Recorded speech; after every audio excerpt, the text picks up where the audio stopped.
Hello, সবার উদ্দেশ্যে একটি ভিডিও আমি ডুয়েট করলাম। তো এই ভিডিওটি আপলোড করার মূল উদ্দেশ্য হলো আপনারা যারা সরাসরি ফেস দিয়ে হোয়াটসঅ্যাপ বেল্লাল, থাটসঅ্যাপ বেল্লাল ইত্যাদি ইত্যাদি যাই বলেন না কেন, এদের মতো যারা ভিডিও বানাতে চান বা ভিডিও করতে চান, অর্থাৎ নিজেকে সেলিব্রিটি হিসেবে সারা বাংলাদেশ বা তথা বিশ্বের কাছে উপস্থাপন করতে চান, তাহলে আপনার কি ধরনের বিপদের সম্মুখীন হতে হবে তারই প্রমাণ হলো এই ভিডিও।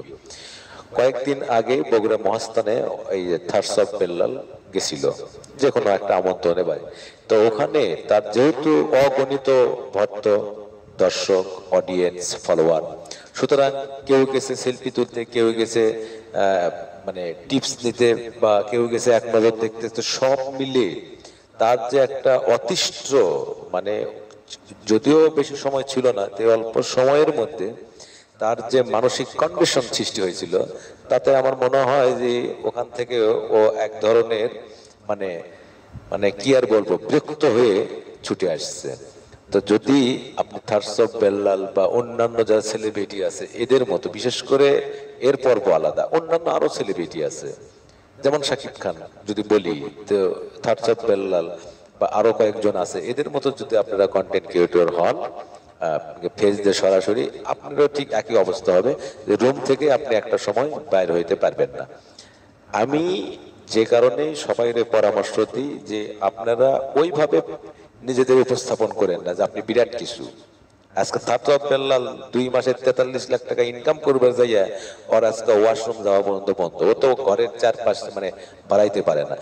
কি জীবন তৈরি করলেন, সেলিব্রিটি হতে যায় এমন সেলিব্রিটি হলেন যে রাস্তাঘাটে, বাড়ি ঘর, গ্রাম, প্রতিবেশী, মানে বন্ধু বান্ধব যেখানেই যান অশান্তি আর অশান্তি। তো এই ধরনের অশান্তিকর পরিবেশ জীবন তো আমরা চাই না। আপনাকে একটা জিনিস জানেন, বাংলাদেশের কত বড় বড় সেলিব্রিটি, নায়ক নায়িকা ছিল, তারা কেন দেশে থাকে না? এই অশান্তি, এই অত্যাচারের কারণে। আজকে আপনি সেলিব্রিটি হতে পারেন নাই বিধায় আপনি মনে কষ্ট যে আমি হতে পারলাম না বা হচ্ছি না কেন, কিন্তু হলে যে যন্ত্রণা, আপনিও দেশে থাকতে পারবেন না। তো সুতরাং আমরা মিডিয়ার পিছনে থেকে কাজ করি, যতটুকু ফেসবুক বা ইউটিউবের শর্ত অনুযায়ী না রাখলেই নয় বা না দেখালেই নয়, এতটুকুই এনাফ। এই যে সোহাগ ভাই, উনিও কিন্তু খুব জনপ্রিয় কন্টেন্ট ক্রিয়েটর, উনি বিভিন্ন ধরনের অ্যাপস বা তথ্যভিত্তিক ভিডিও করে। উনি কিন্তু বাইরে গেলে কিন্তু ওইভাবে কিন্তু ওনাকে সবাই জড়িয়ে ধরে না বা সেকে ধরে না, কারণ উনি তথ্যভিত্তিক ভিডিও দেন। কিন্তু থাটসঅ্যাপ বেল্লাল বা নাসা ভাইও যদি বাইরে বেড়ায়, ওকে কিন্তু ওভাবে ধরে না, কারণ এরা ফানি ভিডিও করে। কিন্তু এই যে থাটসঅ্যাপ বেল্লাল, ও একটা প্রচার মাধ্যম শুরু করছে।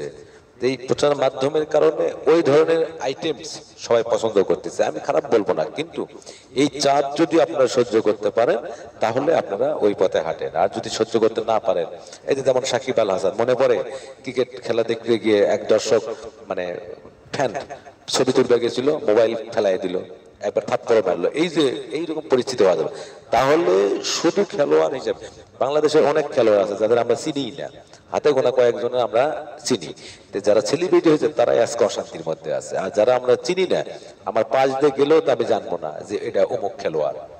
জীবন এইভাবে করতে হবে যে নিজেকে ভাইরাল করার সাথে সাথে নিজের জীবনটাই যদি তালাবদ্ধ হয়ে যায়, তাহলে ওই জীবনের তো দরকার ছিল না।